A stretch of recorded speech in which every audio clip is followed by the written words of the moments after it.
What is the administration doing to help keep gas prices down, and where do you see gas prices going here in the near future?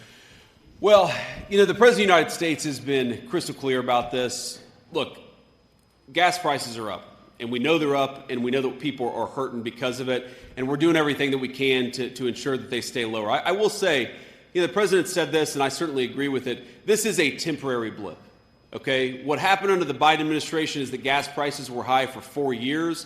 Gas prices are higher right now, and frankly, they're not even as high as they were during certain parts of the Biden administration because of what's going on in the Middle East. It's not going to last forever. We're going to take care of business. We're going to come back home. And when that happens, you're going to see energy prices come back down to reality. But in the meantime, we got a problem. We know that we have a problem. We're doing everything that we can to address it. A couple of steps that we've taken just in the last couple of weeks is that we actually worked with a lot of our allies all over the world who are suffering from this, frankly, more than we are, because unlike the United States, where we've pursued an energy dominance agenda, you've got a lot of people all over the world who have focused on a lot of green energy scams, and they're hurting a lot more than we are.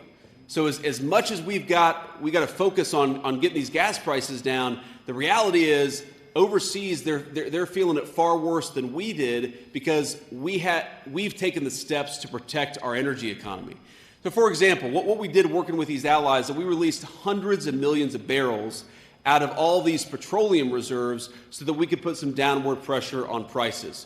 We're working on a number of things. In fact, a couple of things that I think will be announced in just the next 24 to 48 hours. I don't want to get ahead of the president on that, but we recognize this is an issue. We are fighting against it, and we promise that when this conflict draws to a close, when this operation draws to a close, we're going to see those energy prices come back down to reality, because that's what the president promised to do. Do you think that the president has taken the right steps with Canada in regards to the bridge, and do you think that it should open on time? Well, the president's attitude to Canada is they are an important ally. They're an important trading partner, especially for folks in this region of our country. But Canada has taken advantage of the United States of America for far too long. And they've taken advantage of the United States in a couple of different ways. Number one, they have allowed us to subsidize their entire military, their entire security. Canada pays virtually nothing, at least until a couple of years ago, for their own security, which means we had to foot the bill for that security. Is that fair to you and your kids that you have to pay for the military of a foreign country? No. So the President of the United States said to the Canadians, number one, you guys got to take your own security more seriously. You're always going to be an ally, but why don't you have a little bit more self-sufficiency? And I think that makes complete and total sense. The second thing the President said is, if we're going to be true friends, you have to treat our workers as fairly as we've treated Canadian workers for 40 years. I mean, if by what you mean is, Marco Rubio has like 5 jobs, is the president going to send Marco Rubio to Michigan to be a ballot counter as his 6th title?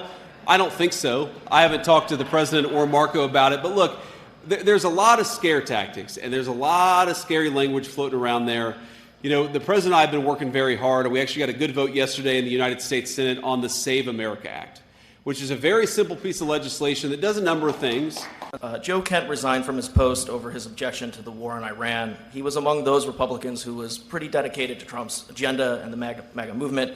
So how does his exit speak to the fracture of that coalition over the war? And what can you say to those who deeply believe in the president's agenda but are really worried about the consequences of what the war in Iran holds?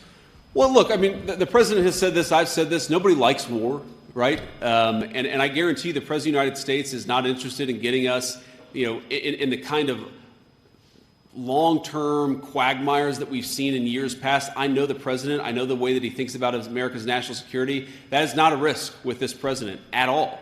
What he has also said consistently for 10, 15 years, maybe even longer, is Iran cannot have a nuclear weapon, and he's willing to take action, diplomatic, ideally, but military action if he has to make sure that that doesn't happen. That's all this is about.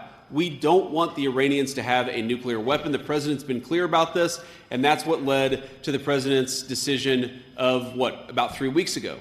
Now, you ask about Joe Kent. Now, I know Joe Kent a little bit. I like Joe Kent. You heard the President of the United States say yesterday that he likes Joe Kent too. But it's one thing to have a disagreement of opinion. I know the president very well. He welcomes differences of opinion. He likes it when people express their views about what should happen. He listens to everybody. It's one of the great things I like about him is that whether you're the gardener at Mar-a-Lago or whether you're the Secretary of the State, the president cares about what you think about an issue. He recognizes that everybody has smarts and everybody has wisdom.